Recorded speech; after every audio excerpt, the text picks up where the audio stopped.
皆さんこんにちは、わたたびです。今回は新潟県の山あいにある温泉地に宿泊します。雪深い山あいに一体どんな景色が待っているのか楽しみです。場所は新潟県の北東部に位置する関川村。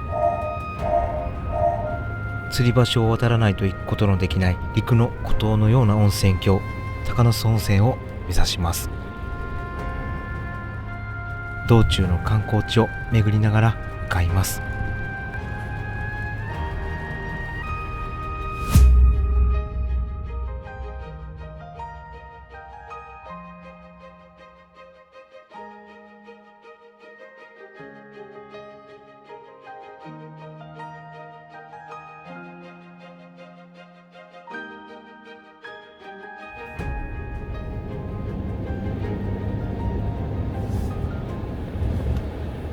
あともうちょっとで到着します。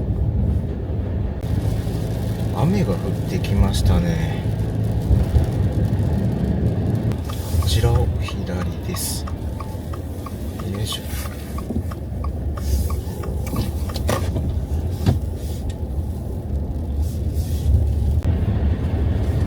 こちらですね。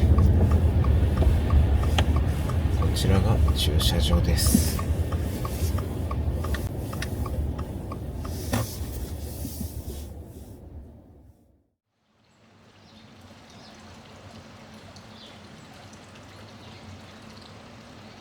到着しました。こちらはですね、弥彦神社です。周りはですね、お土産屋さんとかお店が立ち並んでます。新潟県内では一番有名な神社だと思います。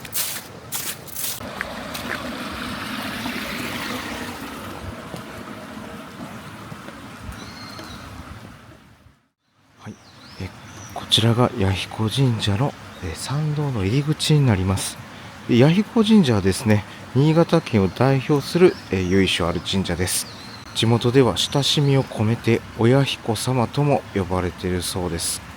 ご祭神は雨の籠山の命で、越後の国の開拓や産業の発展を導いた神様と伝えられていて、五穀豊穣や商売繁盛、家内安全などのご利益があるとされています。弥彦神社の特徴の一つが、弥彦山をご神体とする信仰です。神社の背後にある弥彦山そのものが神様の宿る山と考えられているんで、自然と信仰が深く結びついています。年が明けて半月以上経ちますけど、初詣に行ってきたいと思います。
はい、こっから先はですね、神聖な場所になると思うんで、自分だけがお参りしてきます。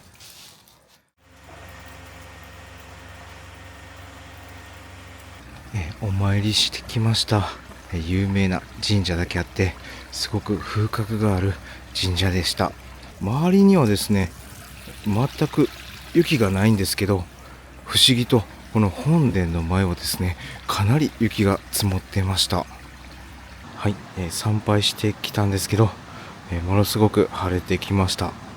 今日一日はですね、曇りとかまた雨か雪っていう予報になってるんで、多分すぐに曇っちゃうと思います。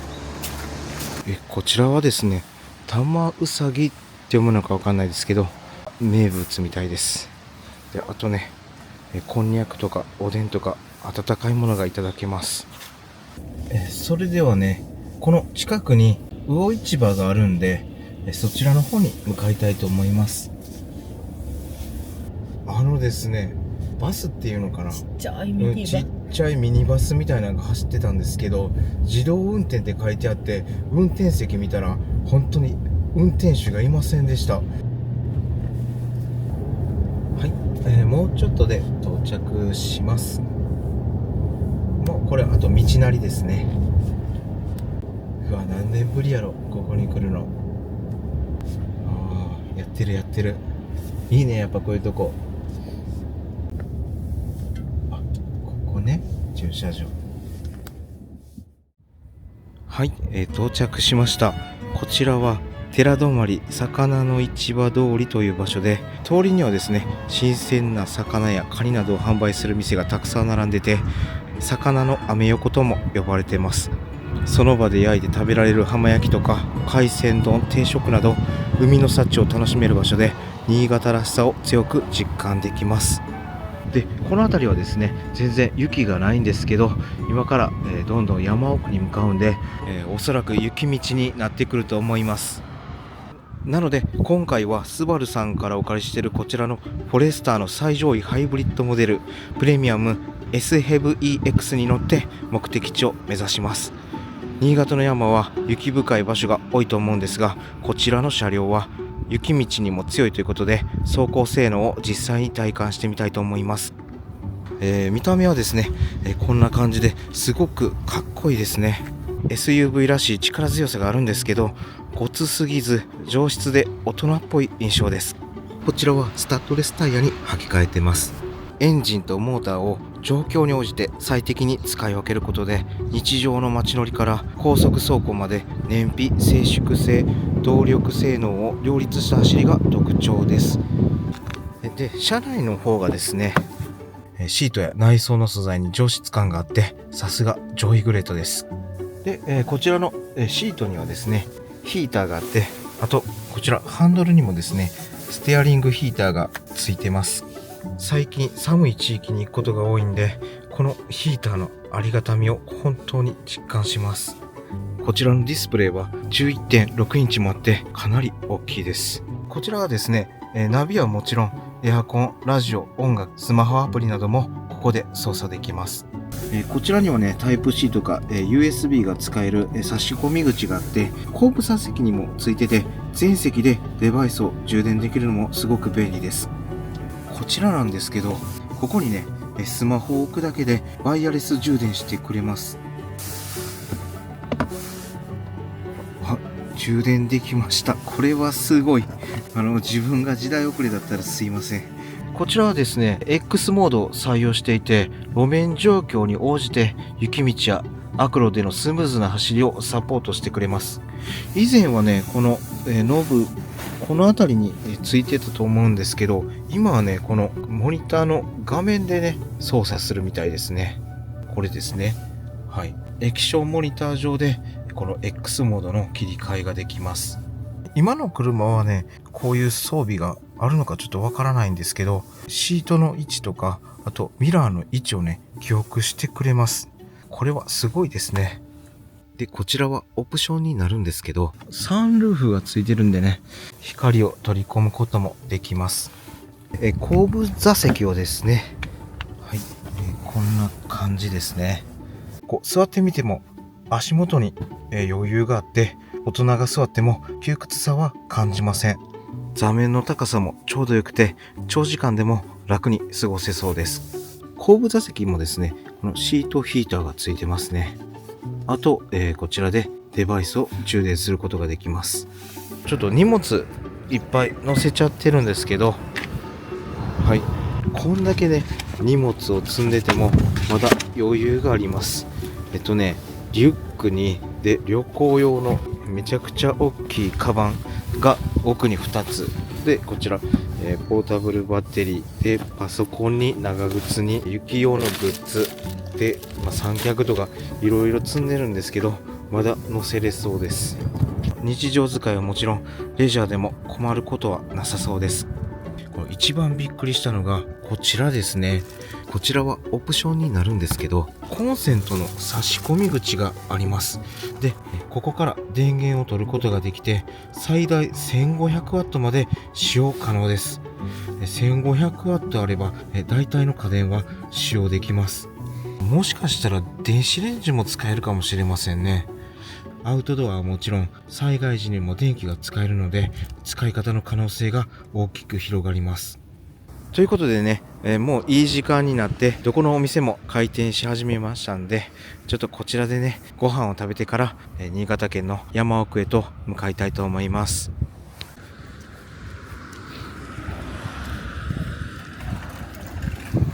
いや、めっちゃ美味しそうなお店がねたくさんあって、で食べ物だけじゃなくてこれカニとかね魚介類も売ってます。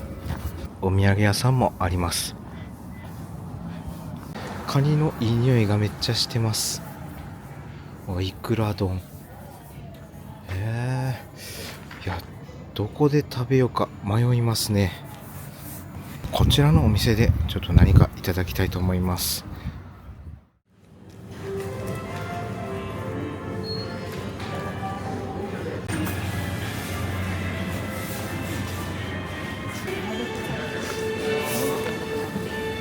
ウニもあるし、カニ丼もあるし、めっちゃ美味しそうやな。美味しそう。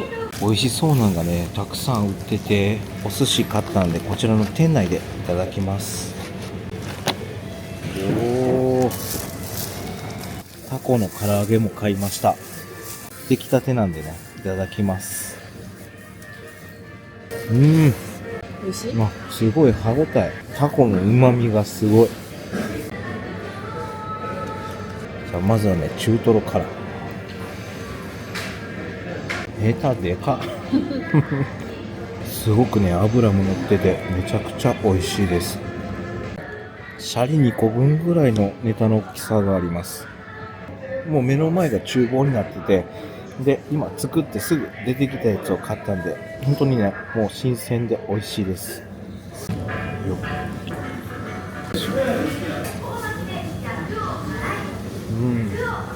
ごちそうさまでした。めっちゃ美味しかったです。他のお店も見てみたいと思います。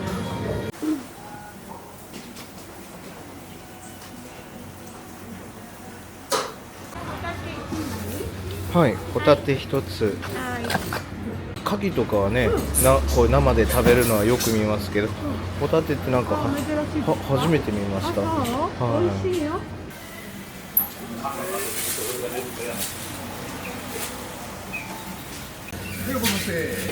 ありがとうございます。大きい。ここで。はい。すごく大きいから3等分にしてくれてます。このホタテの紐も生で食べれるんですね。うまい。美味しい。これ食べる。美味しい。美味しい？食べていい？いいよ。このホタテの紐を生で食べるのは人生初めてです。コリコリしてる。塩もみしてるんですかね。してたね、だからちょっと塩味が強くて磯の味がすごく強いです。ちょっとねこちらのお店見てみます。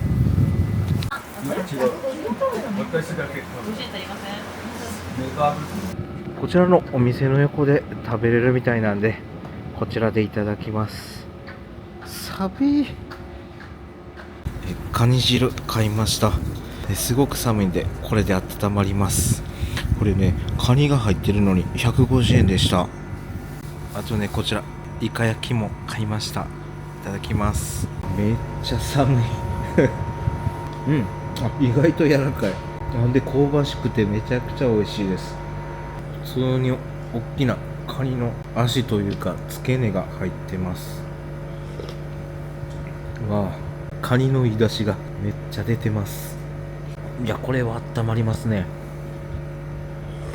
今食べたイカがですね、こちら寺泊名物のイカの浜焼きみたいです。カモメが来ました。おいで。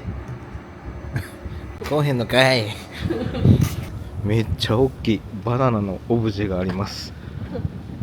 寺泊せんべい。お店はもうここで終わりですね。はい、お腹いっぱいになりました。めっちゃ美味しかったです。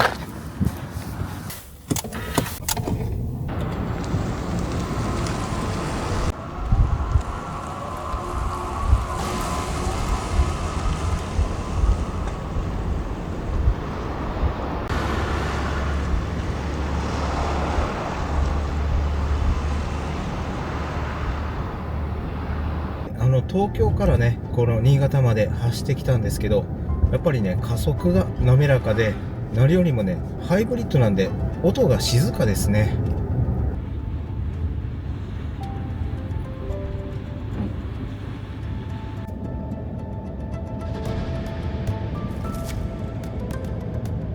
さっきとは違ってすごくね、雪景色になりました。白銀世界ですね。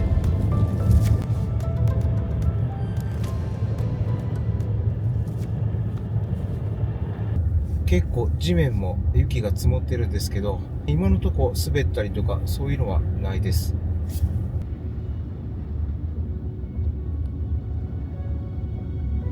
だんだん雪深くなってきました。これだけの積雪量でもこの車だったら心配ないと思います。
やっぱり山間部に入ると雪がすごいですね。今結構坂を登ってるんですけど、全然スタックすることもなくしっかり登っていってます。雪道に強い車といえど、なかなかね、不安になるような道になってきました。この車で行けるんでしょうか。いや、そもそもね、この先通れるのかもよく分かりません。一応除雪はされてますね。積雪がすごいとか、もう除雪されてないような道だったら引き返します。除雪してくれてますね。ちょっと安心ですけど、ついにね、電波はもう届かない場所まで来ました。はい、ですね、この先に絶景があったんですけど、これ以上先は除雪されてないんで、行くことができません。なので戻ります。そうか、あと10分ぐらいやったのにね。まあまあ、でも貴重な雪道を体験できた。ちなみにこちらはですね、赤湯温泉という場所になります。はい、もう仕方ないんでこのまま、今日泊まる宿の方に向かいたいと思います。ちょっとね、トイレ休憩します。よいしょ。すごいね、こんだけ除雪してないとこでもズカズカ入っていけるね。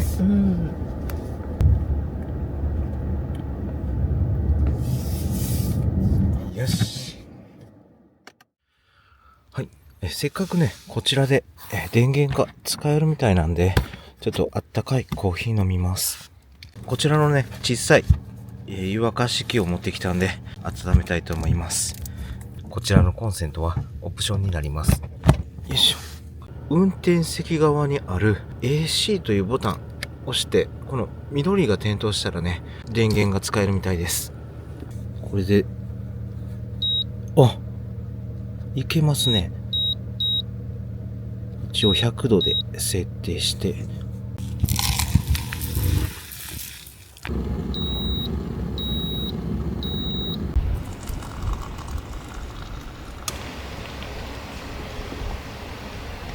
コーヒーできました。せっかくなんでね、この雪景色の中でいただきます。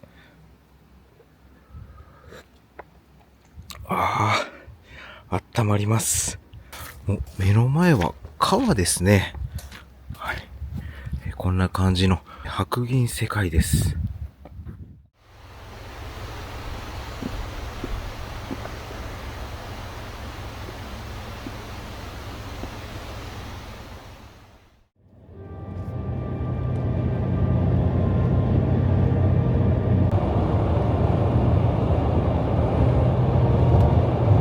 この辺りはね、全然雪がないですね。ちょっと路肩に雪が残ってるっていうぐらいで、もしかしたら宿の方は全く雪がないかもしれません。めっちゃ雨降ってきました。雪どころか雨ですね。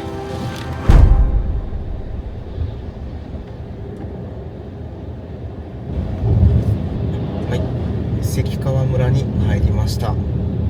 もうちょっとで到着します。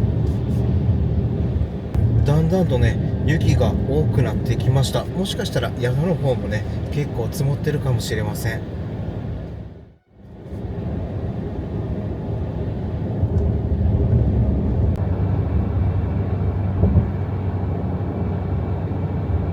現在の気温が6度ですね。そんなに低くはないです。で、今夕方の3時半なんですけど、薄暗くなってきました。こっちの方は日が暮れるのが早いんですかね。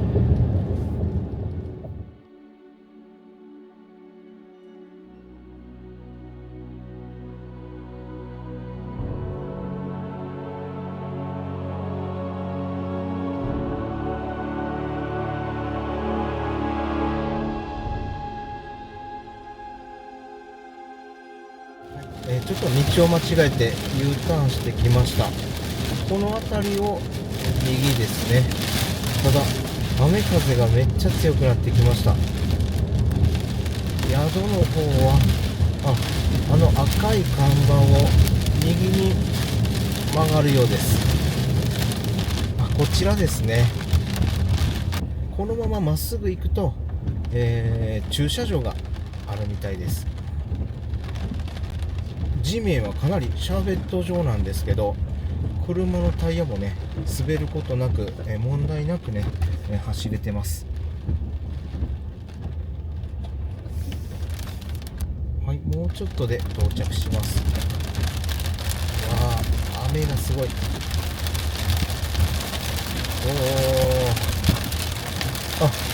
ょっとみぞれになってきましたね。で、駐車場がですね、こちらですね。これが駐車場ですかね。はい。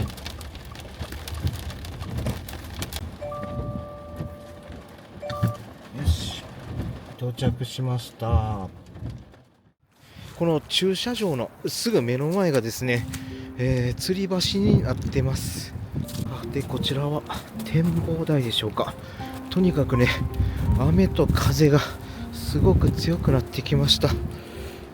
雨の当たらない、今ちょっと展望台の方に来ました。今回はですね、この吊り橋を渡った先にある温泉宿、鷹巣温泉四季の里菊屋に宿泊します。豊かな自然に囲まれていて、四季折々の景色を楽しめるのが大きな魅力で、春夏秋冬それぞれ違った表情を見せてくれます。で、吊り橋の先にはですね、菊屋とは別に鷹巣館という日本人を守る会の会員宿があるんですけど、どちらの施設も全室一棟貸しの温泉宿になります。日常の喧騒を忘れてゆったりとした時間を過ごせるということで、すごく楽しみです。こちら鷹の巣温泉の歴史は、今から300年以上前の江戸時代に傷ついた鷹が河原の水たまりで水浴びをしていたのをきっかけに湯を発見したと言われています。当時はですね、貝の脇の湯と呼ばれていました。明治時代に米沢街道の改修が進んで、作業員の湯治場として賑わっていたそうです。明治25年1892年ですねに、渡辺三左衛門家の番頭斎藤善作によって温泉施設が作られ、鷹の巣温泉と名付けられたそうです。それではね、チェックインしたいと思います。いや、これ見てわかりますかね。今風がすごく強いんですけど、この吊り橋がめちゃくちゃ揺れてます。なかなか不便でもありますけど、この橋の向こうにあるからこそですね、自然を満喫することができます。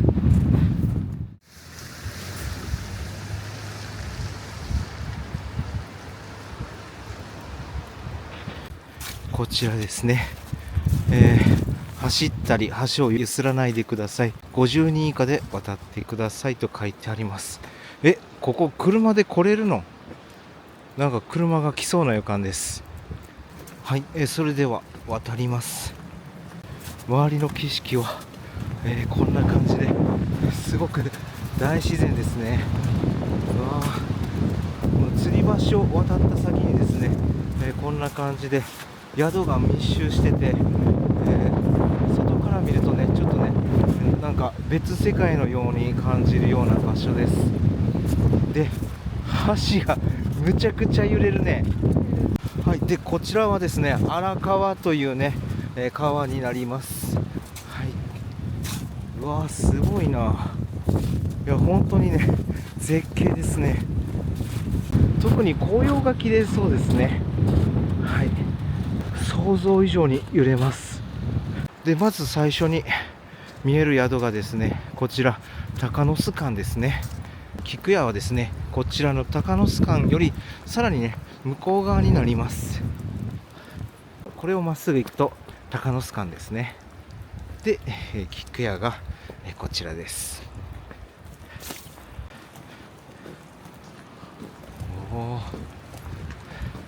なんか一つの村みたいになってますね。一応全部温泉宿になります。いや、結構歩きますね雨が降ってなかったらよかったんですけど、うお、すごい、なんか祀られてます。これ雪に覆われてて何のこっちゃなんですけど、なんか洞窟のような感じになってます。こちらがですね、菊屋ですね。とりあえずチェックインの方してきます。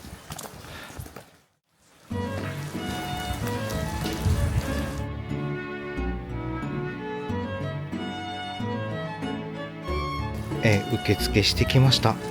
もう荷物はね、部屋の方に持って行っていただいたんですけど、こちらがね、お部屋になります。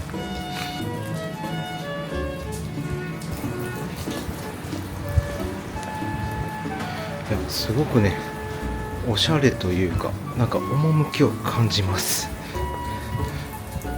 離れの一戸建てがこんな感じで立ち並んでます。でこちらの、宿はですね、全部で、8部屋、なかなかね、予約もいっぱいでした。で今回宿泊するのは、こちらですね。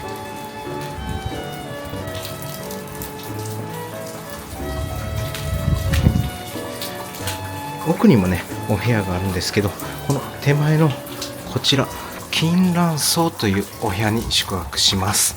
早速中を見てみたいと思います。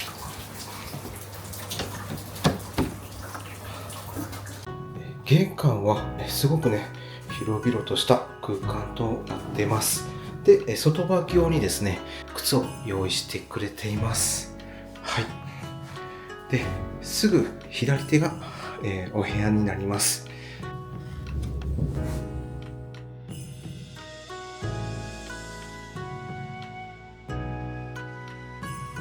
こちらのお部屋は、こんな感じですね。8畳の広さのお部屋になります。こちらにはですね、テレビとかソファーがあります。こちらでゆっくりと過ごすことができます。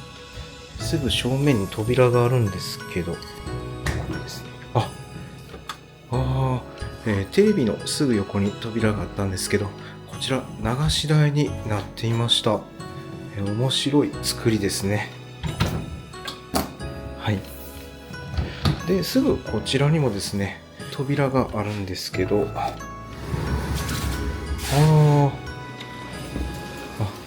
ちょっとした庭になってます。綺麗に、されてたのかもしれないですけど、今は、雪に埋もれた状態になっています。こちらのお部屋を見てみたいと思います。はい。こちら寝室ですね。ダブルベッドがね、2つあって、ゆっくり寝ることができます。で、すぐこちら、ウッドデッキになってますね。うわ、広っ。はい。すごい、広い。はい。いやー、ちょっとね、なかなかこの広さをどう伝えたらいいのか難しいところではあるんですけど、めっちゃ広いです。こんな感じのすごく広いウッドデッキがあって、すぐ左手にはですね、もう雪景色と、そして川が流れてます。これはすごくいいです。はい。で、このウッドデッキにもですね、こちらソファーがあって、で、こちらにも椅子があるんで涼むこともできます。寝室があって、こんな感じでウッドデッキがあります。こちらですね、こちらなんですけど、なんとですね、内湯がついてます。露天風呂のお部屋とかもあるんですけど、今回はね、内湯にしました。温泉のね、いい香りがすごくしてます。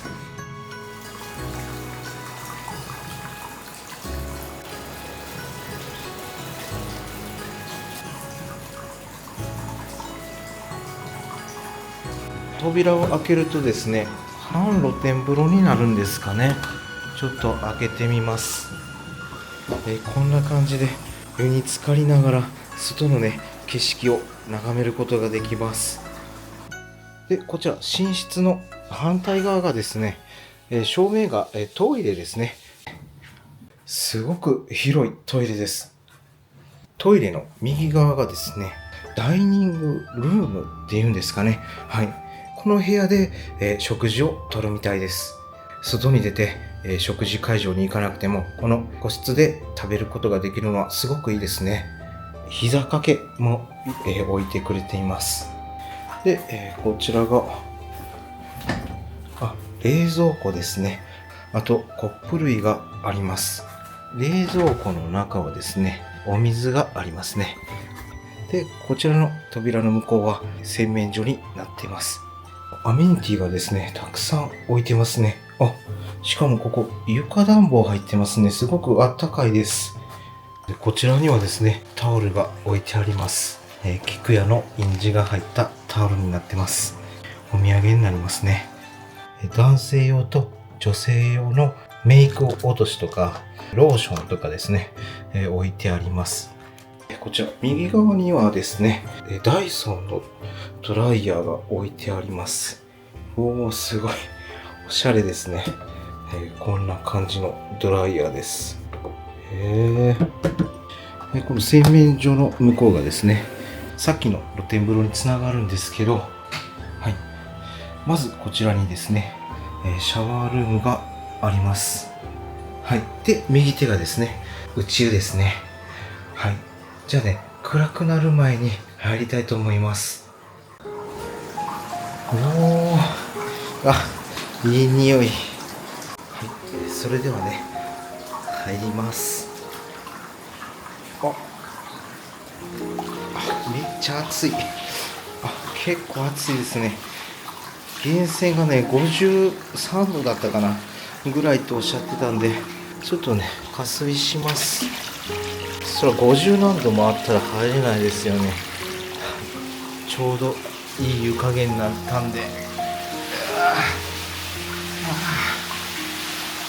ゃくちゃ気持ちいいですね。もう結構暗くなっちゃったんですけど、こんな感じで目の前は雪景色が広がってます。泉質の方はですね、ナトリウム塩化物硫酸塩泉で、pH 値は7.3 の中性です。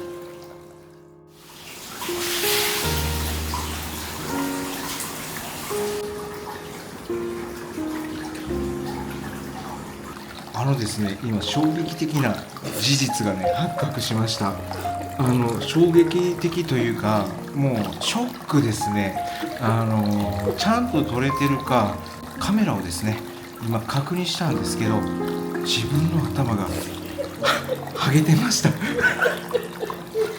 温泉死活問題が出てきました。まさかこんなとこで自分のハゲが発覚するとは思いませんでした。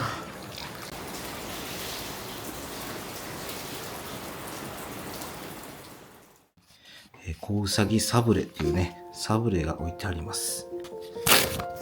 こんな感じのですね、うさぎの形をしたサブレが入っていました。クッキー以外にもナッツのような食感があってすごく美味しいんですけど、ナッツじゃないですね。こちらかぼちゃの種みたいです。かぼちゃの種がですねアクセントになってすごく美味しいです。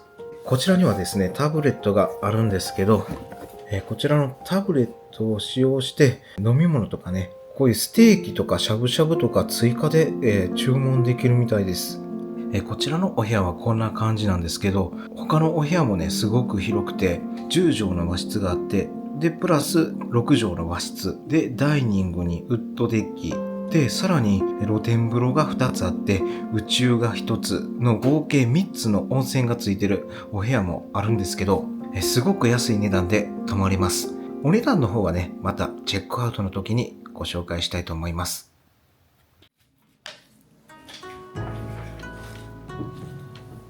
夕食の方が来ました。泊まってる部屋の中でいただけるのはすごくいいですね。こちらが食前酒の白加賀梅酒で、こちらは山菜の盛り合わせですね。まずねこの食前酒いただきます。このね器がハートの形になっててすごく可愛いですね。美味しい。お酒飲めない自分でもクイッといけました。じゃあまずこちらタコの旨煮ですね。いただきます。味が染み込んでて、噛んだ瞬間にタコの旨味がねじゅわっと出てきます。噛めば噛むほど美味しいですね。あけび味噌なんですけど、食べたことない味というか、結構ね苦味が強いんですけど美味しいです。黒バイ貝、うまいこと取れませんでした。貝類ってあんまりそんなに得意じゃないんですけど、味付けがめちゃくちゃ美味しいですね。甘辛く煮付けてあります。美味しい。上にしらすが乗ってますね。食感が美味しい。お刺身と、スープが来ました。お刺身はですねこちら南蛮エビとマハタで、こちらヤガラですね。なかなか普通の旅館では出てこない魚種ですね。一番珍しいのはですねこちらヤガラですね。細長い大きな魚なんですけど、赤色をした赤ヤガラっていうんですかね。焼くとエビの味がするって聞いたことがあります。自分は食べたことないんでどんな味かわかんないんですけど、お刺身で出てくるのは初めてです。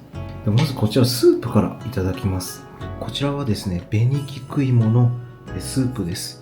紅菊芋をね見たことないんでどんな芋なのかわかんないんですけど、色はねこんなグレーの色をしてます。ちょっと味の想像が全くつかないんですけど食べてみます。普通になんかねじゃがいものポタージュみたいな感じですね。すごく美味しいです。この見た目とは全然違う味ですね。それではねお刺身いただきます。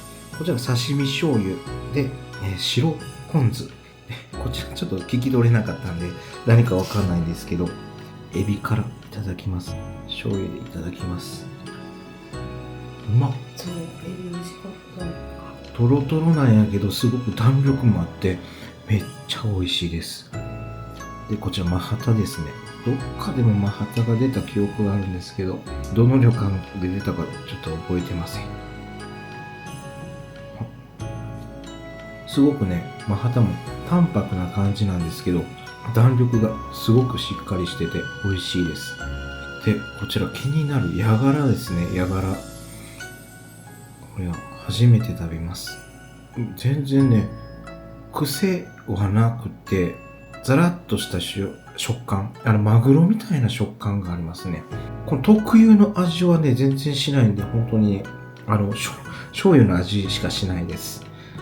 これは個人の感想なんですけど、マグロのような食感ですね。本当にマグロを食べてるみたいです。お肉が来ました。こちらですね、宍粟牛のミスジになります。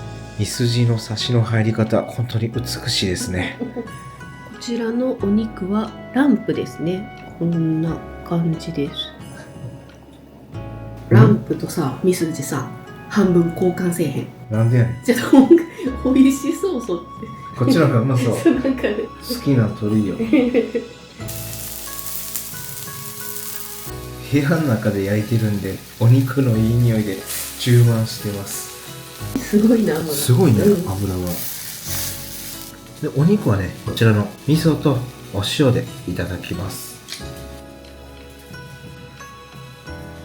ランプとミスジを食べ比べたんですけど、ランプの方が美味しいですね。脂身と赤身のバランスがすごく良くて、ちゃんと肉の旨味もね、すごくしっかりしてて、こっちの方が美味しかったですね。で、ミスジももちろん美味しいんですけど、こちらのランプの方が肉の旨味を強く感じました。固形燃料の寿命が短くなってきたんで、もう一気に焼きました。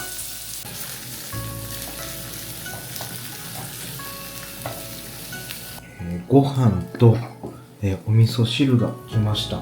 ご飯はですね、山菜ご飯と白いお米が選ぶことができます。さらにですね、こちら、じゃじゃん。宍粟牛の、ハンバーグですね。煮込みハンバーグになります。こんなんも出てくるんですね。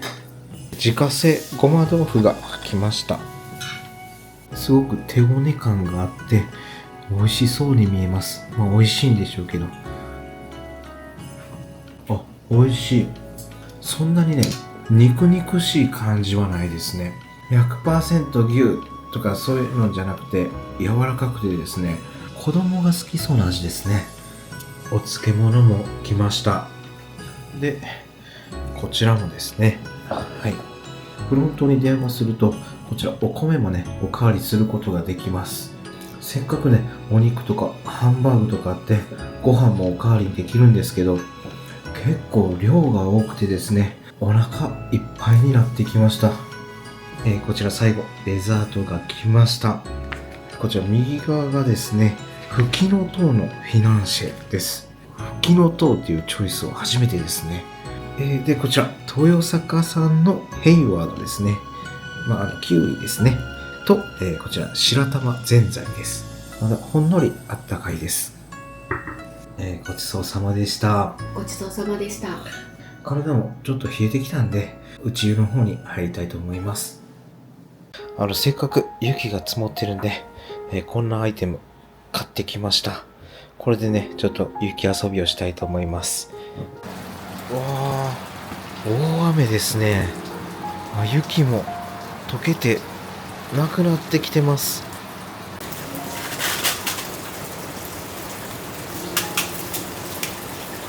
雨で雪がガチガチになってました。うまく作れてるでしょうか。おおうんこができました。凶器のように硬いですうわさっび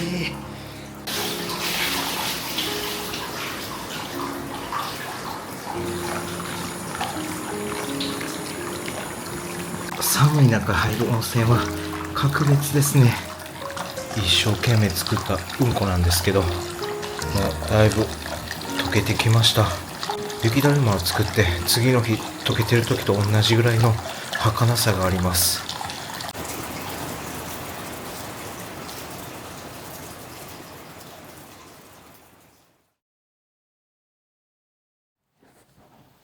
おはようございます。ゆっくり寝れました。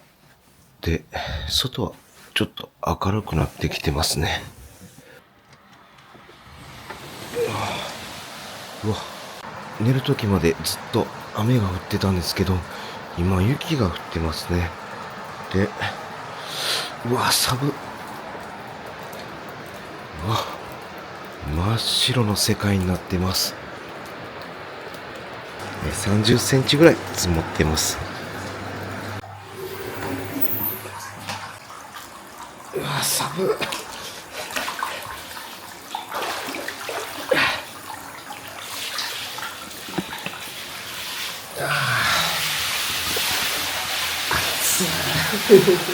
暑くない。よくないよ。暑い。すごい雪積もったね。あ、これ積もったの？うん。降ったんやったらやる。周りの景色も真っ白で。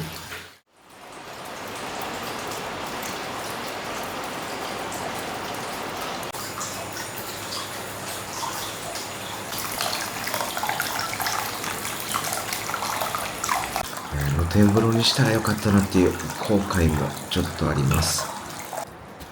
よいしょ。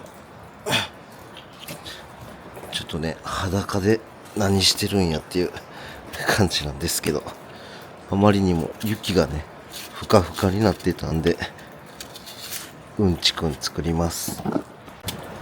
よいしょ。おお。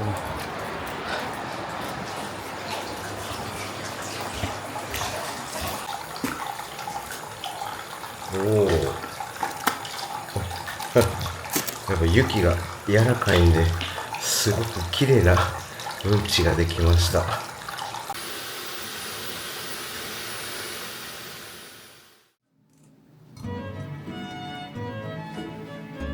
なんかすごいのが来たね。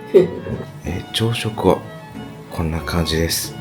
ご飯の方がですね、こちらの釜炊きご飯なんですけど、おかわりは自由で、結構量ありますね。この釜の横、お味噌汁ですね。はい、こちらはですね、生椎茸と生キクラゲですね。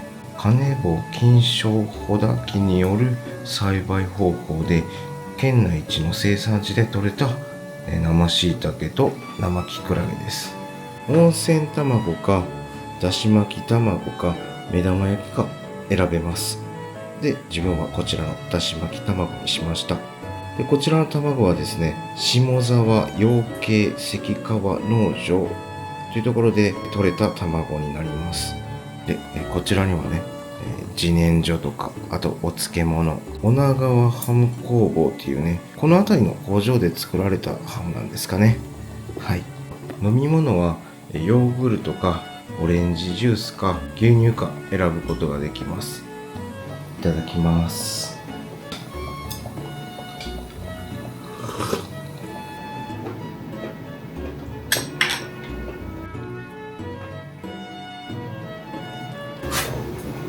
うわ、チャック全開や。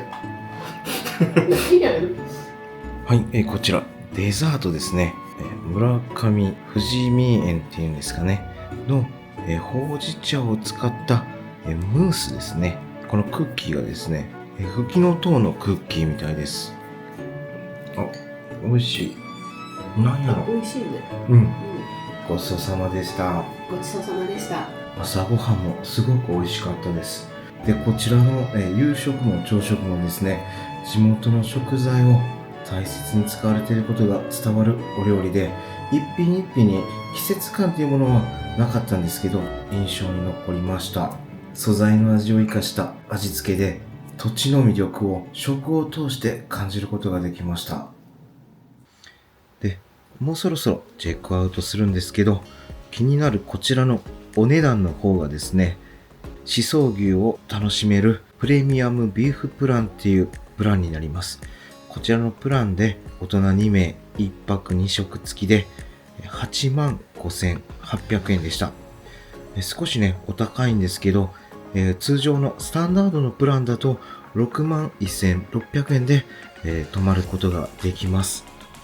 その他にもですね、和室が10畳あって、で、プラス和室が6畳で、ダイニングがあって、ウッドデッキがあって、さらに露天風呂が2つついてて、宇宙も1つあって、合計3つの温泉がある部屋もあるんですけど、そちらのお部屋はですね、スタンダードのプランで、大人2名52,800円で宿泊できるんで、めちゃくちゃ安いお宿かなと思います。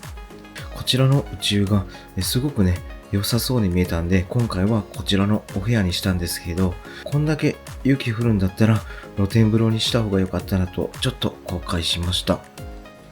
はい、それではね、チェックアウトします。いや、ちょっとあったかいコーヒーでも買おうと思ったんですけど、この雪じゃ買えないですね。はい、それでは出発します。